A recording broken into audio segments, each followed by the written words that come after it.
No masterpiece was ever created by a lazy artist. It's another beautiful day to put a smile on someone's face. Welcome to Good Morning Abuja on the Unity Station, NTA Channel 5 Abuja. I am Gladys Kudambu. On the program today, we have so many things lined up for your viewing pleasure. First off, we'll start with our motivational talk to put you in the right frame of mind.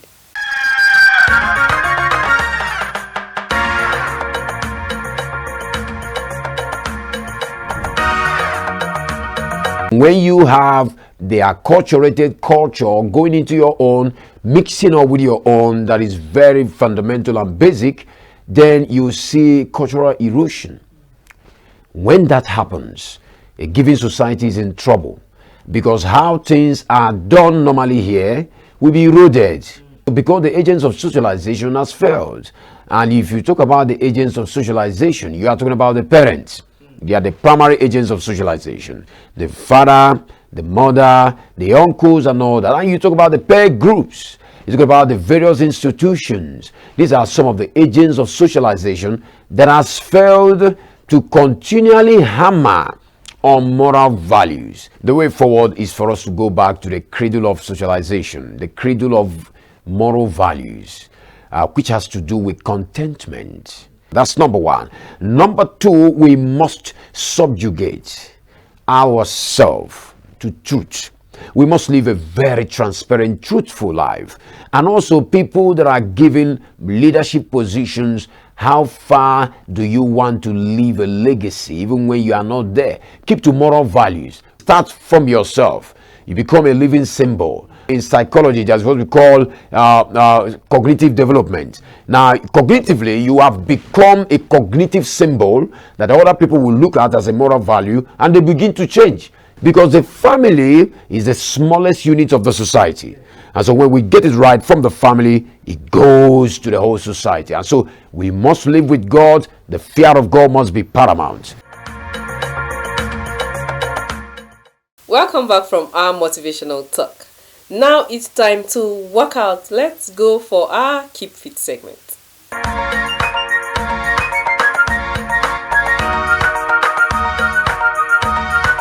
Outdoor workouts make us to be toned up, slim down, and get over stress. You will not only burn down calories, but you will build up or heat up muscles that will make you strong and fit.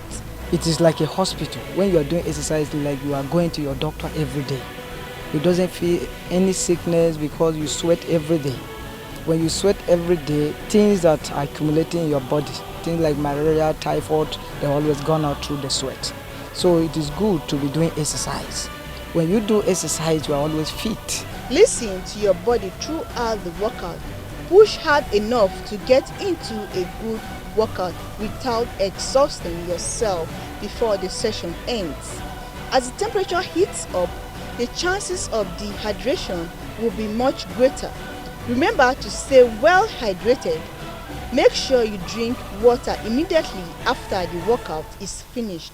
Exercising outdoor can provide you vitamin D, one of the fat-soluble vitamins essential for strong bones and a healthy immune system that can be attained via sun exposure. Furthermore, outdoor exercise helps you to build focus because it requires a great amount of concentration and endurance, which makes the body to be lighter.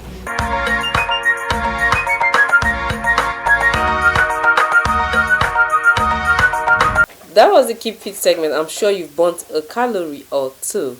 Do you know your genotype? Let's find out from the consultant why you need to know your genotype.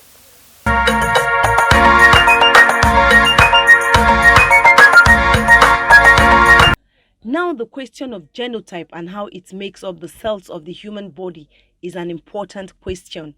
It used to be a mystery, but not anymore, as we hear about it every day. The genotype is at the center of how well individuals live their lives in the long run. These genotypes, they are actually inherited from parents. That is, a parent that has AS getting married to another person that has AS, or a person that has AC getting married to a person that has AS. because the sickle cell, there is variation, there is SC, there is SS variation, and so on and so forth. So if somebody that has an abnormal gene, because the genes are supposed to be AA, so if you have an abnormal gene, which is like the S gene or the C gene, somebody tends to come down with sickle cell. So as a potential parent, it's necessary for somebody to know their genotype before the love starts getting to your head. It's better to know the genotype of the person that you want to marry, so as to prevent this sickle cell condition.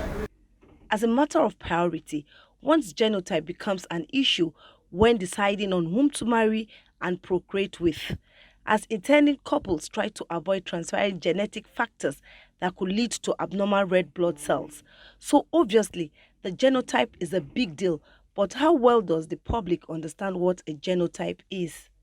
My genotype is. I don't know my genotype. What's your genotype? Genotype how? I don't understand that one. Medical practitioners say knowing one's genotype is the surest way of eradicating sickle cell anemia.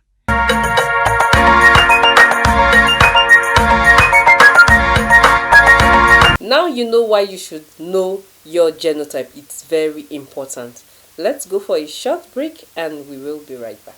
Welcome back from that break. If you just joined us, this is Good Morning Abuja on the Unity Station, NTA Channel 5 Abuja, where we've had so much going on already, but you've not really missed much because we have someone in the studio. He's a fitness instructor and he'll be telling us more things about keeping fit. Let's meet Onoja. What's that other name? Samuel. Samuel Onoja, welcome Coach. to Good Morning Abuja studio. Oh, you're a coach also? Yes, I am. Not just a fitness instructor. A fitness instructor slash coach. Yeah. Fitness coach. There are so many people in one. Yes, I'm so many people in one. Okay, yes. so fitness, I would say it's good business. Let me put it that way. You're really looking trim on your body. You can really tell me that fitness is good. Yes, but fitness is seeing good. it, is it easy? Let me start with that. Well, How easy is keeping fit? fitness, exercise. It's called exercise in general. Okay. Exercise is very easy, very very easy. How yes, easy? depending on what you do. What Okay. you do makes it complex. Yes, just moving your hands from side to side is a form of exercise. Oh, okay. Yes, it's when there are other, external bodies, equipment added to your own body weight that makes it difficult in most cases. Oh, okay. Yes. So you would say we have various degrees now Yes, of there are exercise. various degrees of and then exercise. and then would you say maybe you're trying to look at something, working on a particular body part? Yes, Maybe there that are- makes it rigorous. Yes, more difficult. In most cases, the part you're working on, the part that have the more weight in your body, Okay. those are the part that become more difficult when you work on them. And there are some areas of the body. Like for example. Yes, for example, someone who is very big on the thighs, Okay. it's hard for them to do most exercise that involves the lower body, that is from the waist down. Okay. So it depends on the side the body carries the most weight. Wow. Yes, that's how it So works. this keep fit. When did it start for you? It started, I would say, like forever. It started like forever. I was very little. My dad had a fitness club in Murtala Square in those days in Kaduna State. I accompanied him like a child. So it's been long. It's been long with my dad, my late dad actually. It's been long with him, yes. It's rest in peace. Amen, Okay, so amen. how has it been so far? Like you've been at it now for so long. Yes. How has it been? It's a humbling experience because you get to know people. You get to know people's fears. Okay. You are in the position to kind of manage people's weight over the years. You're in the position to see people recover from some difficulties, some ailments, and hoping to get results through exercise. Yes, you see the struggle to want to get results daily from people, so it teaches you a lot. That is why I said it's a humbling experience being an instructor. I know you started out like you just loved doing it. Yes, well, for the most part, people love what they do. Okay. If So I when can did put it it turn that to way. business for you? Yes, well, it turned to business when I started to see the rush, the awareness grew People Okay. wanted to keep fit. People wanted to be in certain shape, you know. Ladies wanted to build, you know, the figure eight thingy. Oh, And it's yes, something that can actually be created from keeping fit. yes, you can Wow. change. Believe me, exercise can Exercises. help you gain weight or lose weight. Yes, it has Okay. gotten to that Okay, level gain now. or Yes, lose. yes, you can Or gain or okay. lose weight, and then you can sculpt your body via That's coping. I exercise. wanted to Body find sculpting, for the most part, men do this to gain more weight. You know, gain more muscles. muscles, Okay. muscle Six mass. packs. Yes, six packs and the rest. Thank you very much. The benefits now are numerous. The benefits are uncountable. You can't exercise. It transcends just the physical part of the human being. Even, you know, I've seen people who recovers from some difficult ailments via exercise. Wow. So exercise is very, very gainful. It's very, Okay, very so important. for exercise, like me, my belief is exercise is the best time to do an exercise is like in the morning when you wake up. First thing to do is I think that's just a notion. Like, that's just what people think. okay. Exercise doesn't have a particular time that it will be effective. Yes, Why? there's no particular time. The thing with exercise, that the man that is working in the morning, in most cases, is the man that is chanced to work out in the morning. A man that is too busy to work out in the morning can also work out in the evening, and they are still going to gain almost the same thing if they do the same exercise. So the timing, it's not, the timing doesn't matter whatsoever. Yes. So I was thinking in my mind, Okay. like exercise is not until I come and lay a mat or run on the Yes. road ahead doing chores at home. Yeah, well, you know what? That's a good one. Okay. That's a good one. You know what you just mentioned. I think the ladies will lean to the question you just mentioned. Yeah. But you know, everything, any physical thing that you do is timed exercise. Anything physical. Okay. So when you do your chores at home, you're already doing exercise. Exercise. A woman who sweeps, a man who sweeps, Okay. have done exercise. So Yes. I won't be termed lazy now. Like, No, you won't be because- time lazy. But the thing is that how long are you doing these chores for? Okay. Okay, like for example, if you're cooking, how long do you stare? You go sit, you come stare. back. That's a bit of an exercise. I won't discourage that. It's still exercise, just like I said, but you still need to go a step further. That's if you want to achieve real wellness Okay. and maybe weight loss in the long run. Yes, Oh, you still okay. need to do something harder and better than just cooking at home or doing chores. So I would say, like when you want to actually live healthy, you actually your diet and all that. So Yeah. how the diet All and those, exercise now, how do they relate? Now, well, diet. I tell you this today. Exercise without diet is a no-no, especially when you want to lose weight. Your diet needs to be right if you want to lose weight. Yes. Okay, I If cannot you decide to you eat. can work out for a year, but if you don't work on your diet, you will not lose weight. I cannot On the contrary, you exercise gain weight. and eat ever. No, but you know something. Let me shock you with this answer. Okay. Well, there's something that is called calorie deficit. I know maybe it's the first time you're hearing this. Yes. Calorie deficit means that you lose more than you lose more weight than you lose more calories rather than the calories you consume. But it's not a no for me as an instructor, an experienced instructor for that matter. You can do exercise, lose calories for example, 2,000 calories, and you eat about for 200 calories. It's not going to really do any damage, okay? Yeah. So you can eat a bar, but all these things need to be in moderation. You need to Okay. cut down on your meals and make sure you work out regularly as well, so you don't gain weight. Yes. Okay. Yes. That's another one. Not Yes. Eat and sit down. Yeah, not or- eat and sit down. That's why most people gain weight. They And then- just eat and sit. And then Yes. how often should one exercise? Like maybe you have a target, aside being maybe having a target, or you just want to be healthy, live healthy. So how often should one exercise? Yeah, well, you just asked two questions right now. You asked the question about those who want to just keep fit and those who want to lose weight, how often they should exercise. I would suggest that for someone who just wants to keep fit, right? If you exercise 45 minutes in a day, 3 to 4 times a week in a week is perfect. Yes, it's perfect. But if you want to lose weight, because most of this weight gain have been over the years, it's not something that just happened overnight. So you have to like increase your time. I won't like pinpoint a particular time, but you have to like increase your time, and then you increase your intensity of exercise as well. And then you really need to work on your intake, because weight loss starts from your kitchen. So yeah, weight loss starts from the kitchen. So you need to watch what you eat at all times if you want to lose weight. Okay. Yes.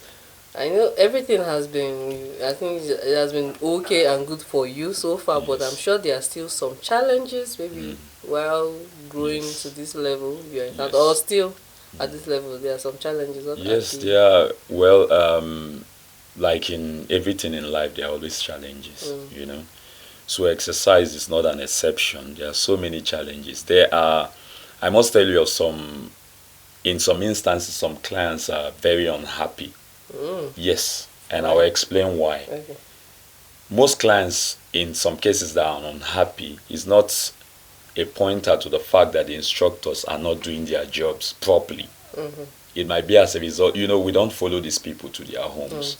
Even if you give them the right exercise and tell them to eat this and that meal, when they get home, you don't know what they eat. So they come back not losing the weight that you envisaged, or the two of you agree on losing per time, and they come back unhappy. So it's a great challenge. Imagine as an instructor, after working someone out over a month and they don't get that desired weight. So the weight loss challenge is there, and then you know how it is with fitness. You also have to you know, monitor your clients. You need to watch when they pant, you know. You need to watch when they are feeble, you know.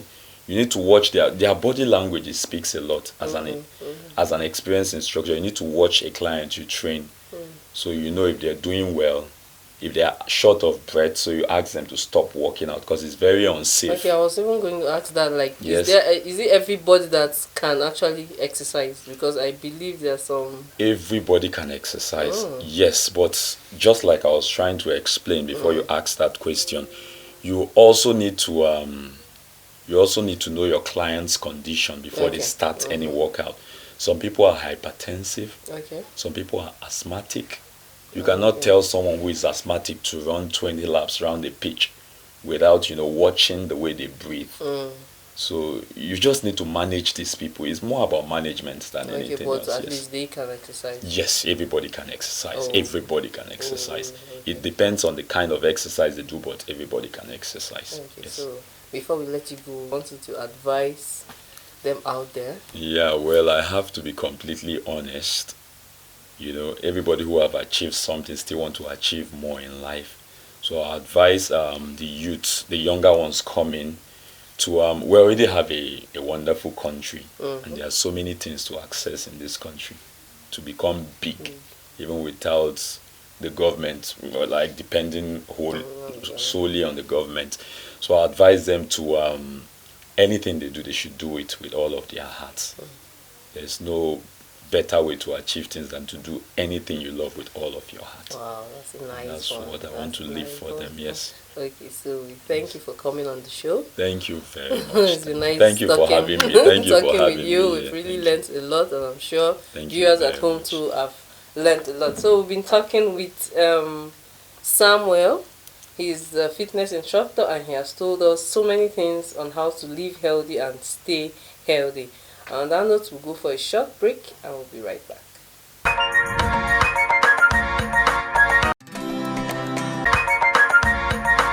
Welcome back from the break. If you just joined us, this is still Good Morning Abuja on the Unity Station, NTA Channel 5 Abuja. We just finished with a fitness instructor, and he told us everything about being physically fit. And here we have another instructor, but this time around it's a skating instructor by name Sylvester Fadion. You're welcome to the studio. Thank you for having me once again. Yeah, so skating. I'm seeing these shoes and I'm wondering, like, how comfortable are they for you? They're just comfortable like the normal shoe that like normal shoe. Yeah. So how did you start the skating? Because I don't know. I don't Yeah. skate though, but me, I'm always wondering how is it possible now to just wake up and say, "Hi, I want to I want to go and learn how to skate." No, it's not possible. You can just you just go and enjoy yourself. No, like I want to learn. At what age is there an age? Yeah, from about Back 2 years criteria and for above. Yeah, from 2 2 years yes, upwards. yeah. Okay, at what age can you not learn how to skate? The age of 70. Oh, so I can even still go You and can, learn how to you skate. can, yeah, because you know how to skate Mm-hmm. from, let me just say, maybe from age 2 to 50, Mm-hmm. you can still be skating even at the age of 80 or 90, because I know of an old woman that still skates. She's above 80 years. Oh wow. So, does it take? What does it take now to actually know how to skate? What are those things you need? You just need to buy the skate shoe 1st, then second, the helmet, very important. Third, your wrist guards, knee guard, and wrist guards. All Yeah, the kits. yeah. And then you can't just do it on your own. No, you can't do it on your own. You have to get an instructor like to you. put it through. Yeah, you have to get an instructor like me. So how did you start up? Did you see someone doing it and you started, or you actually went to learn? Yes, at first I was watching it on YouTube.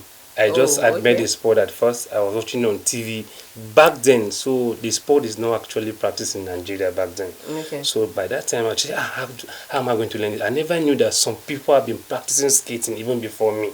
So that was how I got to the market, and I saw one man selling the skating shoe, and he sold it to me. Then it was very cheap because the sport is not practiced in Nigeria. So I now bought it on my own. I put it on my leg, then I hold down. So gradually I started watching videos on YouTube. Okay. Tutorial. Then that was how I got to learn skating by myself. So let me say you did it on your own. Yeah, I did it on my own, but because own. like 16, 17 years Years ago, ago, so it the wasn't sport really- wasn't popular in the country actually. But now with immediately we came to the system, we now try to modernize it, make it more attractive, Okay. make it more acceptable to the society, and then we would have so many people skating. Some schools have endorsed skating. Okay. Like me, in Unity Skater Club Abuja, we have a couple of schools that we train them. Okay. Yeah.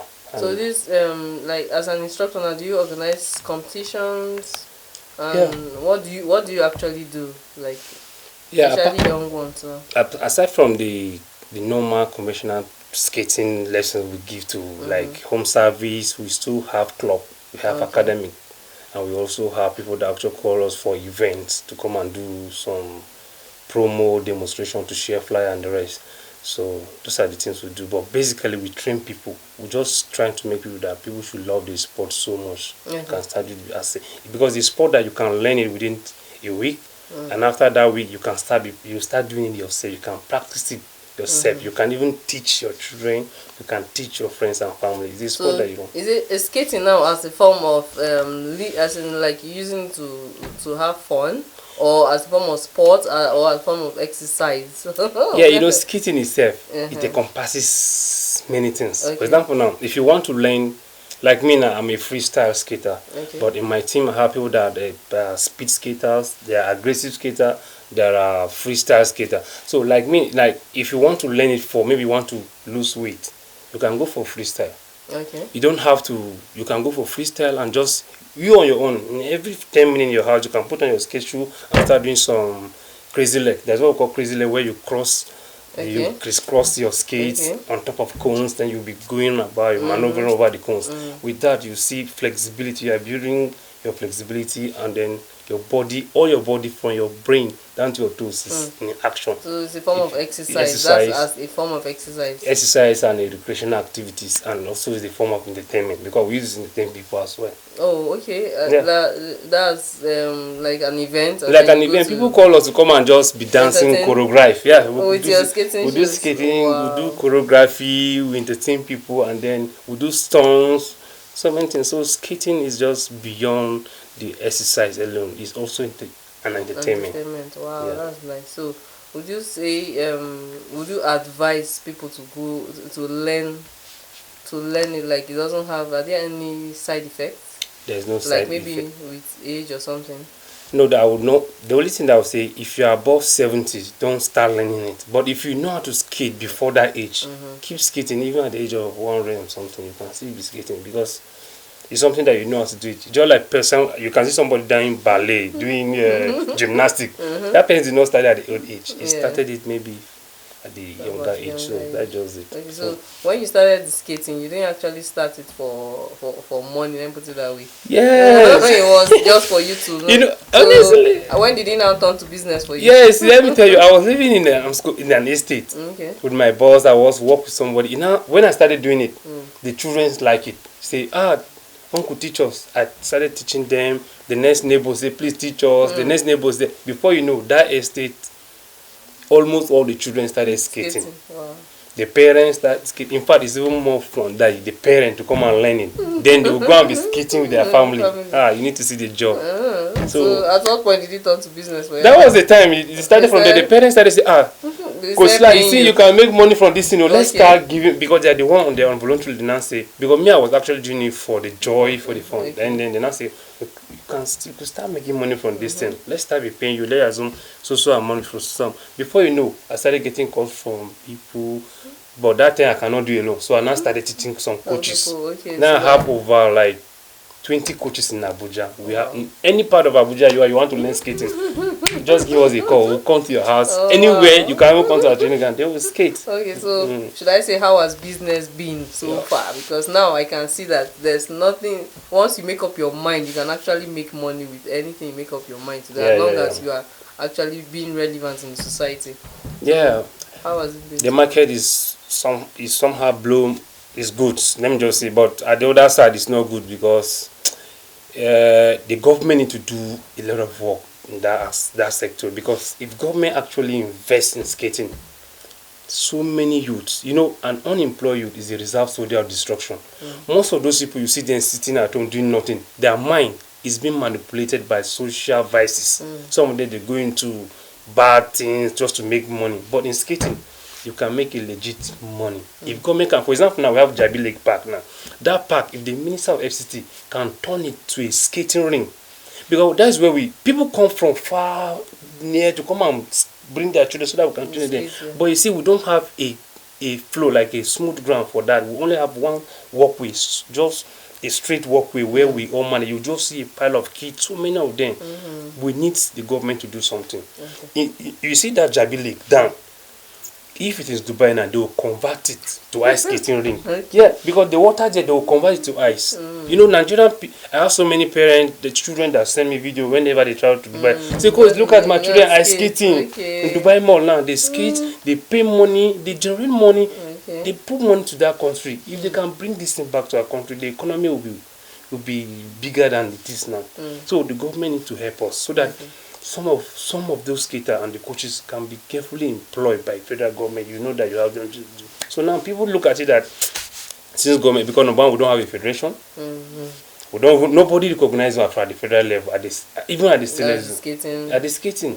We have been practicing this. We have been going for demonstration. We wrote a letter, promise upon promise, nothing is coming out from the government. So this is my appeal that if government can actually key into that sector, skating. Honestly, skating, Nigeria is going to be better than this. Nice. So I wanted to give a word of advice to the young one out there. Just the way you didn't sit down waiting for government, you started it at your own little corner. Yeah. Let us have a word of advice to someone at home that is motivated by you right now. Okay, what I have to say is just keep skating. Put on your gears. Always enjoy it while doing it. Don't expect anything in return. First, love the sport, grab it and make it yours, and make it your friend before you know, and then put prayers, and also talk to your auntie, uncle that in the government, tell them that please talk to somebody so that we can have a federation. But because we have a federation, most of those skaters will be gainfully employed. That's just my advice. Please keep skating. You too, you can skate. Okay, I'll come for my own lesson, special lesson. Yes. Okay, we've been talking with Sylvester Fadion, and he has told us skating doesn't have any age restriction. If you're interested, you just go and learn how to skate. Okay, we'll go for a short break and we will be right back.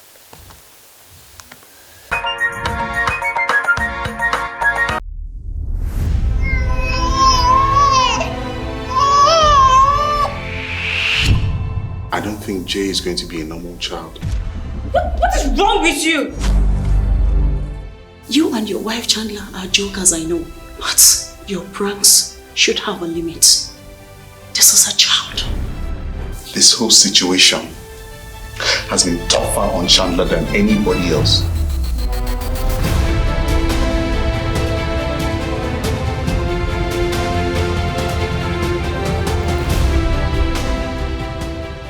Spare me that nonsense you're about to spew out of that unserious mouth of yours. Don't you get it? Don't you know when somebody doesn't want to see you? I'm sorry to announce to you that Jay seems to have suffered an abusive head trauma. I've tried to understand what is going on. She won't do anything. All she does is sit around and drink liquor, hold more tea. I'm so sorry, Mr. Cruz. There's so little I can do.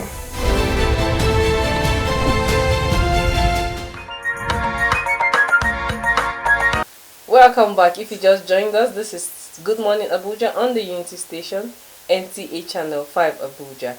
Gone by there is the movie trailer titled Dear Chandler, and with me in the studio is the brain behind that movie. Welcome to the studio, Gideon Moses. Thank you very much. Wow, you are a filmmaker and you are the producer of this movie trailer we just saw. Yes. So what was let me start with that one. What was the story behind that film? Okay. It's more of experiences gathered together so that I could educate people on some things that are quite rampant in the society, but we tend to overlook. Okay, Dear Chandler is about a young lady, a social lady, fancy, beautiful, slayer, that kind of thing. But now she's married, happily married and all that, and she's pregnant, she's expecting a baby. And the story is all about her expectations being shattered. She found out she won't have a normal baby. So she suffered what they call a PTSD, the post-traumatic stress disorder. So we just traveled through our experience after, shortly before the baby came, after the baby came, and the struggles of our husband and our mother-in-law. All through that, and at the end of the day, love won. That's what the movie's about. Oh, okay. So it's a movie what people out there should watch. Yeah, definitely. I think couples, intending couples should watch it. And, because we tend to expect so much in marriage without knowing what to expect. Like, okay, when I get married, this is what I'm looking forward to. Then when you now get to this point, and then you now see what it is all about. You get so. In trying periods, I think couples need to understand that you need to stand up for each other and stand by each other. So the story is just about family. It has a great message. Yeah. Okay, so filmmaking, I don't know, how were you able to start off? Because I see you're actually young. And then you'll be like, filmmaking, it takes so much. And it takes so how did it start for you?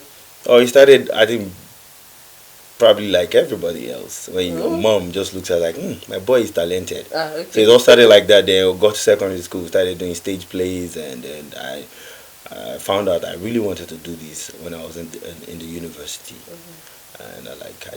And my course, what I was reading was so far from what I intend doing. I read mathematics. Are you serious? So when I tell people, they tell like, how did you do it? How? What happened? But I just knew it was there. The talent was there. The desire, the passion was there. So I just went from one level to the other, kept growing in the industry to the point where I now start to produce my own movie. Okay. That's just it. Okay. So how long have you been in the industry? Like you said, I'm young. But thankfully to God, I've been here for the past 18 years now. Wow. Actively in the industry for the past 18 years. Wow. So starting your own, how was it? How was it for you? It's not easy. It's easy to be under somebody, but when you now want to start your own, there are some things that was actually. So how was it for you starting? It wasn't easy because definitely one of the major things you have is sleepless nights.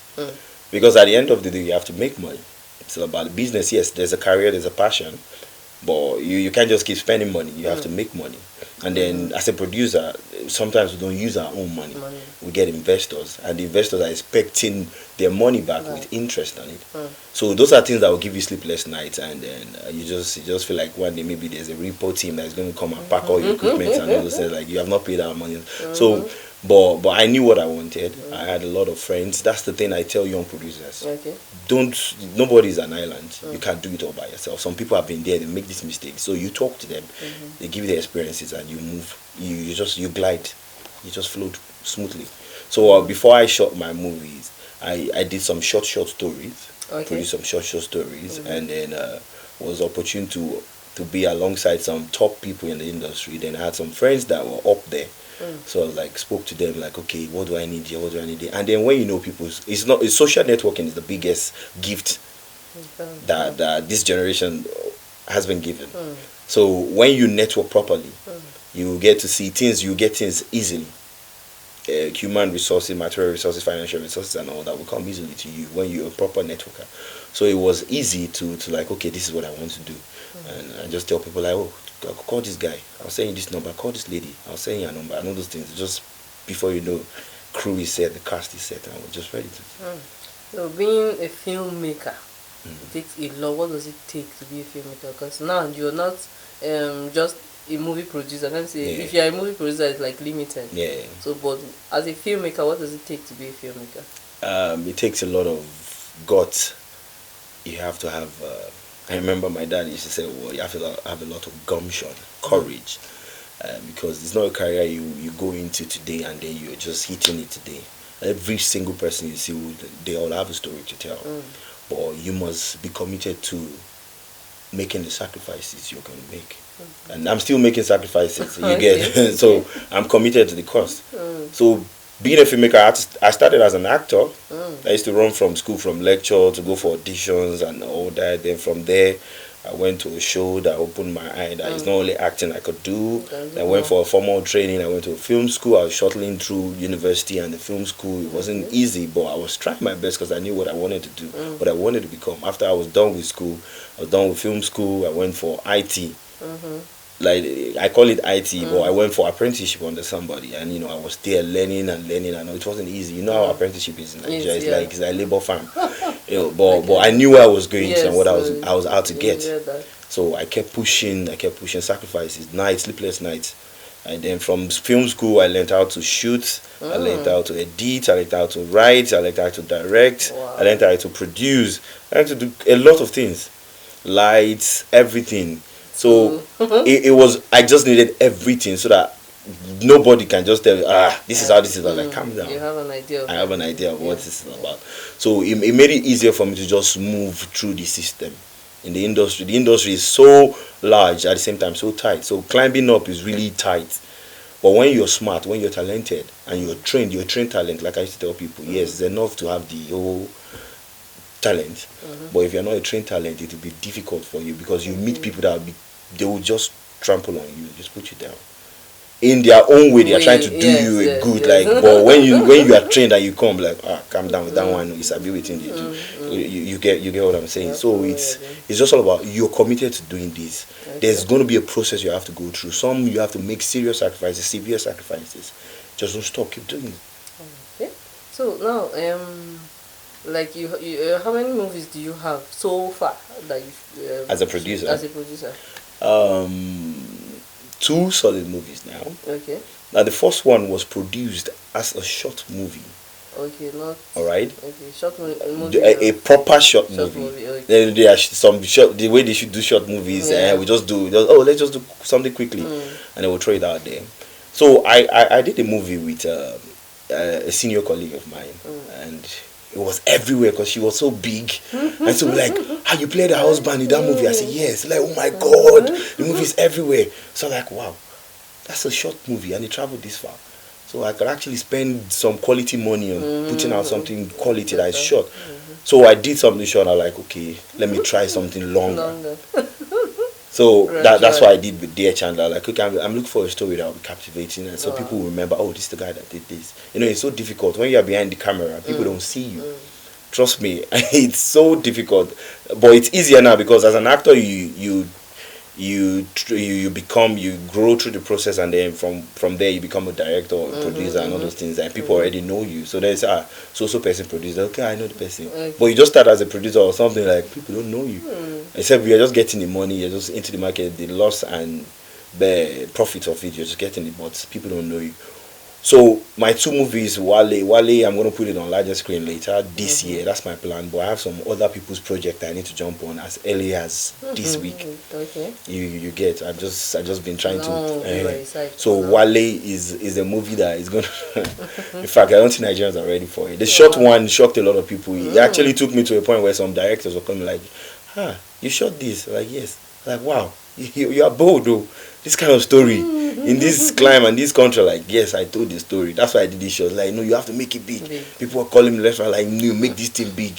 Use this face. I said, no, I'm going to use the same people I used, but I'm going to make it big. So that's my target for this year. So we're starting with Dear Chandler to be released very soon this month. You've seen the trailer. We have like 3 different set of trailers, but you can have this one. So I would say, like you said, you've done your like 3 movies now. Yes. How was it? Financing it, how easy was it? It was not easy. Okay, let me use Dear Chandler as for example. There was a particular story we shot. It's not even out yet. We shot, I think, sometimes in March last year, and we needed an hotel. We needed a hotel that has a pool. We needed a big car, and then our finances were just covering logistics for actors, for crew members, then for equipment, and then welfare. So like, we need all these things, and we can't get it. We started calling people.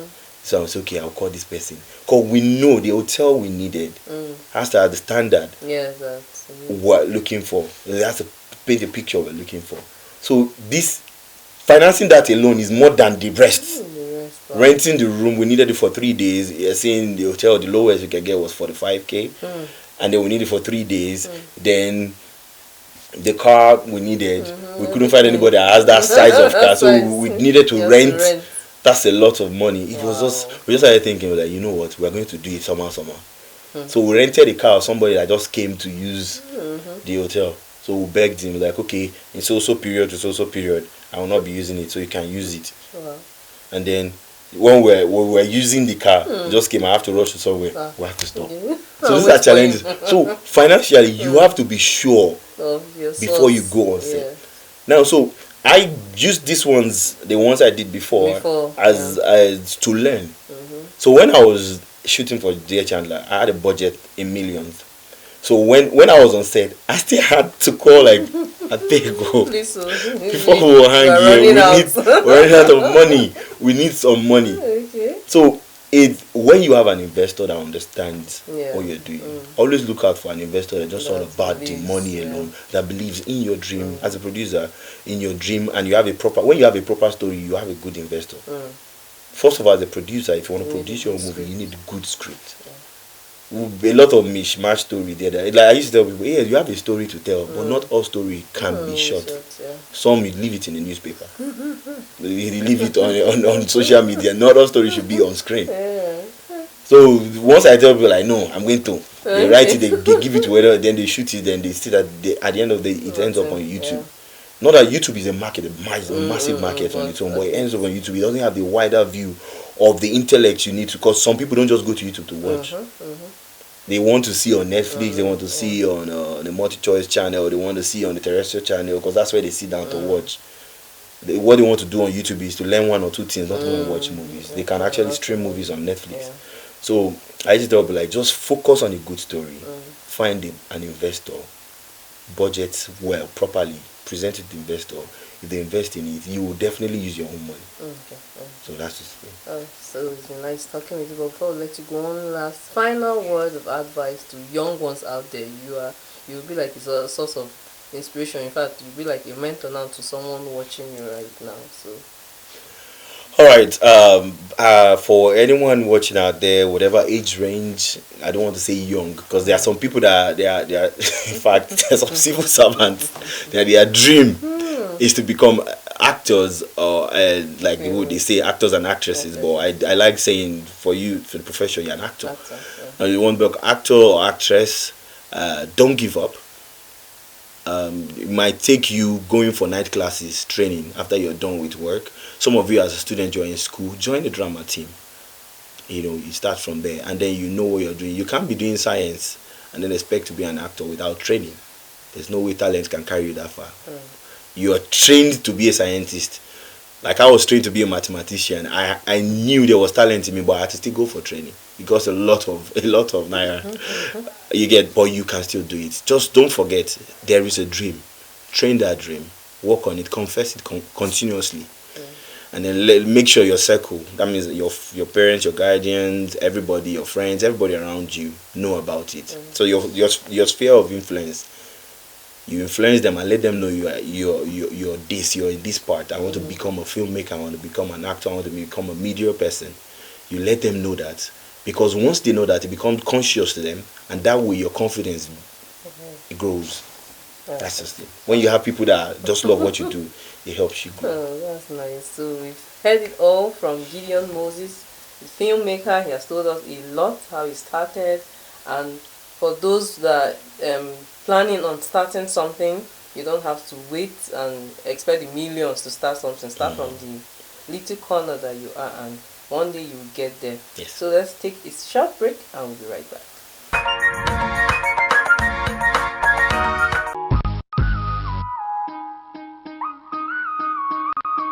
Whatever the issues in the news and beyond the news in the FCTAs and its environs, Issues will bring to you authentic, balanced analysis and perspectives from experts and policymakers. When it comes to operation, once there is any detection of any deviation from the master plan arrangement, it is effectively sanctioned. The FCDA is in charge with planning and development. We want Nigerians to do the right thing, but when it gets to that stage, definitely we will do the needful. We decided to invest heavily in education. Join us on the program every Wednesdays at 7:30 p.m. Issues, dissecting the issues through conversations. Join us then.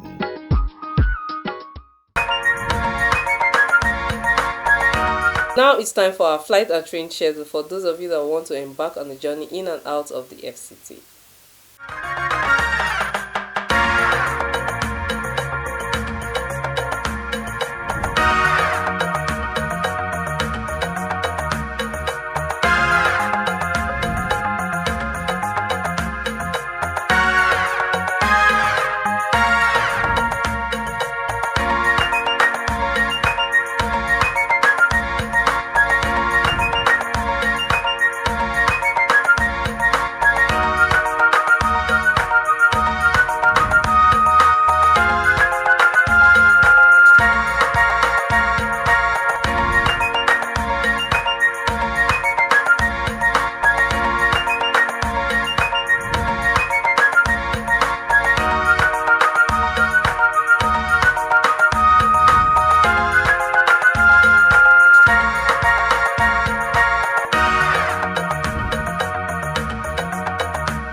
Flight and train schedule gone by. How would the weather look like today? Let's find out from our weather forecast.